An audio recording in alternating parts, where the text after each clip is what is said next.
आप देख रहे हैं पब्लिक टाइम्स। नमस्कार, मैं सुमंत कुमार। चलिए जानते हैं गोपालगंज की खास खबर।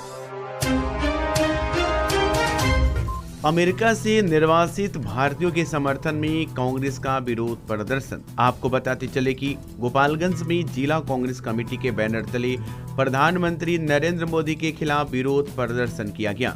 जिला अध्यक्ष ओम प्रकाश गर्ग के नेतृत्व में कांग्रेस नेताओं ने आक्रोश मार्च निकाला और मौनिया चौक पर प्रदर्शन किया। प्रदर्शनकारियों ने केंद्र सरकार के खिलाफ नारेबाजी की और पीएम मोदी के इस्तीफे की मांग की। कांग्रेस का कहना है कि अमेरिका ने 104 भारतीय प्रवासियों को निर्वासित कर उनके हाथों पैरों में हथकड़ी लगाकर भारत भेज दिया, लेकिन मोदी सरकार ने इस पर कोई प्रतिक्रिया नहीं दी। जिला अध्यक्ष ओम प्रकाश गर्ग ने इस घटना को भारतीय गरिमा के खिलाफ बताया और कहा कि प्रधानमंत्री नरेंद्र मोदी ने अमेरिका में जाकर ट्रंप का प्रचार किया था, लेकिन जब उन्हीं के कार्यकाल में भारतीयों का अपमान हुआ तो वे चुप हैं। गर्ग ने कहा कि जिन भारतीय प्रवासियों को निर्वासित किया गया उन्हें 40 घंटे तक मालवाहक जहाज में यात्रा करनी पड़ी। ये भारत की छवि के लिए शर्मनाक है और इस पर प्रधानमंत्री को जवाब देना चाहिए। कांग्रेस नेताओं ने आरोप लगाया कि मोदी सरकार अंतर्राष्ट्रीय स्तर पर भारत की छवि धूमिल कर रही है और ये देश के प्रवासियों के साथ अन्याय है। इस प्रदर्शन में अनिल कुमार दुबे, प्रोफेसर दिनेश कुमार मिश्रा, दिनेश कुमार माझी, सत्तार अली, हसीब अख्तर खान, राकेश कुमार, रियाज अहमद, दीपक कुमार सिंह सहित दर्जनों कार्यकर्ता मौजूद थे। आज हम लोग मौनिया चौक पे जिला कांग्रेस कमेटी के सम्मानित अध्यक्ष पंडित ओम प्रकाश गर्ग जी के नेतृत्व में जिले के सभी कांग्रेसी एकत्रित हुए हैं। पूरे विश्व के पटल पर भारत की जो गरिमागिरी है, अमेरिकी सरकार द्वारा भारत के प्रधानमंत्री जा करके ट्रंप सरकार के पक्ष में नारे लगाते हैं और वहां कहते हैं कि अब की बार ट्रंप सरकार, और वही ट्रंप सरकार, वही उनके मित्र जब अमेरिका के राष्ट्रपति बनते हैं तो अचानक भारतीयों को पैरों में बेरियां और हाथों में हथकड़ियां लगा करके और वैसे प्लेन जिस पे माल की ढुलाई की जाती है, जो माल ढोने वाला प्लेन है, उस पर बैठा करके भेजने का काम करते हैं और 40 घंटे के रास्ते में 40 घंटे के पूरे यात्रा के दरमियान हमारे भारत के एक एक नागरिक घिसीट करके बाथरूम और टॉयलेट में जाने के लिए विवश थे। उस पूरी यात्रा के दौरान हम पूरे कांग्रेस के लोग पंडित ओम प्रकाश गर्ग जी के नेतृत्व में आज प्रदर्शन कर रहे हैं और सरकार को अल्टीमेटम देना चाहते हैं आप लोगों के माध्यम से कि यदि सरकार जगती नहीं है तो कांग्रेस पूरे देश में सड़क से सदन तक प्रदर्शन करेगी। आज जो है अमेरिका से भारतीय प्रवासियों को वापस भेज दिया है अमेरिकी सरकार ने, वहां की सरकार ने, और अपमानजनक तरीकों में उनका अपमान करते हुए जो कृत्य किया है, उनके पैरों में और हाथों में हथकड़ी लगाकर भारत वापस भेजा गया है। इस पर नरेंद्र मोदी की जो सरकार चुप्पी है, कोई बयान नहीं, कोई कुछ नहीं, और देश को यह बता रहे हैं कि यह विदेशी नीति है। तो मैं उनको याद दिलाना चाहता हूं देवयानी के कांड में, जब 2013 में यूपीए की सरकार थी और देवयानी के साथ जब इस तरह का कुकृत्य एक भारतीय नागरिक के साथ किया गया था, तो उस समय यूपीए का सरकार और यूपीए की गवर्नमेंट ने जो अमेरिका को अपना रवैया दिखाया था, आज भी उसके इतिहास में थरथरा कर देखता है अमेरिका हुआ। और आज जो विश्व स्तर पर भारत की गरिमा को गिराकर नरेंद्र मोदी चुप बैठे हैं, उसी के खिलाफ में, उसी के प्रदर्शन में हम लोग कांग्रेस के जन नरेंद्र मोदी का इस्तीफा का मांग करते हैं। हमारे अमेरिका में जो लोग को ये जो अमेरिका के द्वारा पैरों में जंजीर और हाथों में हथकड़ी, कमर में महिलाओं के साथ, पुरुषों के साथ इस तरह का रवैया अपनाकर आज हमारे भारत पे वापस कर रहे हैं और प्रधानमंत्री नरेंद्र मोदी चुप्पी साधे हुए हैं। ये बता देना चाहते हैं कि इनकी सत्ता से मतलब है, यहाँ की लोगों की मान सम्मान से इनका कोई लेना देना नहीं है। जिस तरह आज हमारे महिलाओं को, हमारे देशवासियों को अपमान किया गया है, यहाँ की जनता इनको बख्शेगी नहीं और इसी के खिलाफ आज हम लोग यहाँ पे धरना प्रदर्शन में आए। राशन विक्रेताओं की हड़ताल से जन वितरण प्रणाली ठप। आपको बताते चले कि गोपालगंज में बिहार डीलर एसोसिएशन के आह्वान पर जन वितरण प्रणाली के विक्रेता अनिश्चितकालीन हड़ताल पर चले गए हैं। इससे राशन वितरण ठप हो गया है, जिससे हजारों परिवारों को परेशानी का सामना करना पड़ रहा है। डीलरों ने अपनी 8 सूत्री मांगों को लेकर जिला मुख्यालय में मार्च निकाला और कलेक्ट्रेट का घेराव किया। उनकी प्रमुख मांगों में प्रति क्विंटल 300 रुपए कमीशन, 30,000 रुपये मानदेय, अनुकंपा नियुक्ति में उम्र सीमा की बाध्यता खत्म करने, साप्ताहिक छुट्टी देने समेत अन्य सुविधाएं शामिल हैं। फेयर प्राइस डीलर्स एसोसिएशन के जिला अध्यक्ष रवि रंजन प्रसाद ने कहा कि सरकार डीलरों को बंधुआ मजदूर की तरह काम करवा रही है और उनके परिवारों की स्थिति दयनीय हो गई है। उन्होंने चेतावनी दी कि अगर सरकार ने जल्द उनकी मांगों पर विचार नहीं किया तो हड़ताल और तेज की जाएगी। हड़ताल के कारण जिले में जन वितरण प्रणाली की दुकानें बंद हैं, जिससे गरीब परिवारों को राशन नहीं मिल पा रहा है। सरकार ने अब तक इस मुद्दे पर कोई ठोस कदम नहीं उठाया है, जिससे डीलरों में नाराजगी है। डीलर्स एसोसिएशन बिहार के द्वारा आह्वान किया गया है कि सरकार से जो हम लोग का वर्षों से लंबित और सूत्री मांग है उसको पूरा नहीं किया जा रहा है।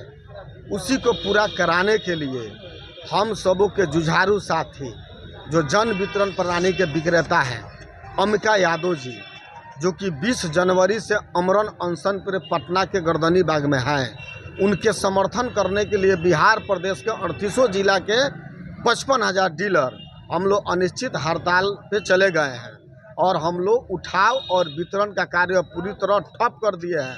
और ये सरकार को संदेश दे रहे हैं, गोपालगंज के सभी डीलर साथी, कि जब तक हम सबों की मांग को पूरा नहीं किया जाता है बिहार सरकार द्वारा, तब तक ये हड़ताल जारी रहेगा। मेरा नाम रवि रंजन प्रसाद हुआ, फेयर प्राइस डीलर्स एसोसिएशन के हम जिला अध्यक्ष हुए। हम सबों की प्रमुख मांग है, जैसे पूरे देश में 1 नेशन 1 कार्ड लागू है। गुजरात में 20,000 रुपया मानदेय मिलता है, दिल्ली में 200 रुपया प्रति क्विंटल मिलता है कमीशन, गोवा में 250 रुपया प्रति क्विंटल मिलता है, झारखंड में 150 रुपया प्रति क्विंटल मिलता है। लेकिन बिहार के साथ भेदभाव हो रहा है। क्या बिहार के लोग मेहनती नहीं हैं? बिहार के डीलर को सीधा 90 रुपया प्रति क्विंटल कमीशन मिल रहा है। उस हिसाब से एक डीलर को 4 से 5,000 रुपया हुआ। इतनी महंगाई है, 4 से 5,000 रुपया में भरण पोषण कैसे होगा? हम सब की यही मांग है और हम सब जो है पूरे संकल्प के साथ अडिग हैं और वितरण पूरी तरह से बंद किए हैं कि जब तक बिहार सरकार द्वारा ये मांग को पूरा नहीं किया जाता है, हम सब आंदोलन को और तेज करने का काम करेंगे और पूरे बिहार का चक्का जाम। गोपालगंज को मिली 8 विकास योजनाओं की सौगात।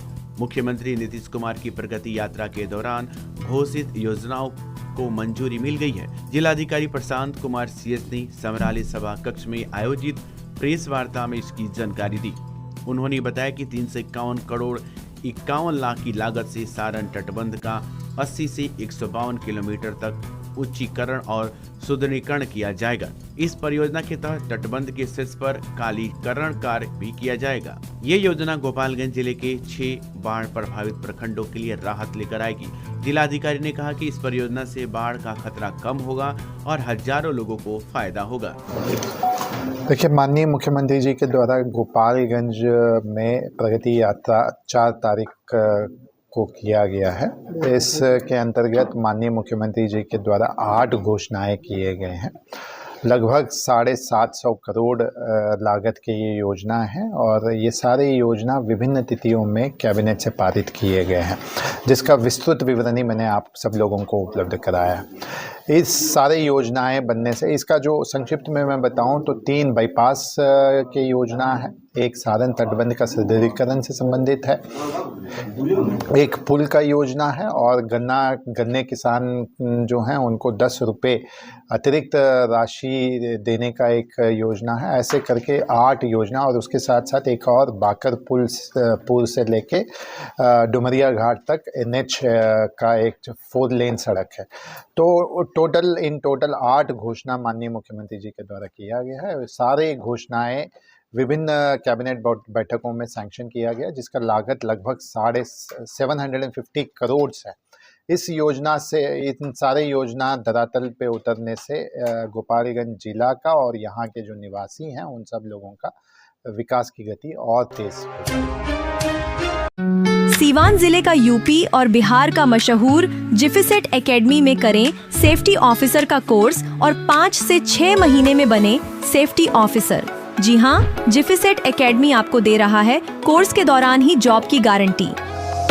हमारे यहाँ कोर्स कर रहे छात्रों के लिए अलग से प्लेसमेंट डिपार्टमेंट की सुविधा उपलब्ध है। तो फिर देर किस बात की? हमारा पता है राम राज्य मोड़, सोनू सीमेंट स्टोर के पीछे, आंदर ढाला के समीप, सीवान।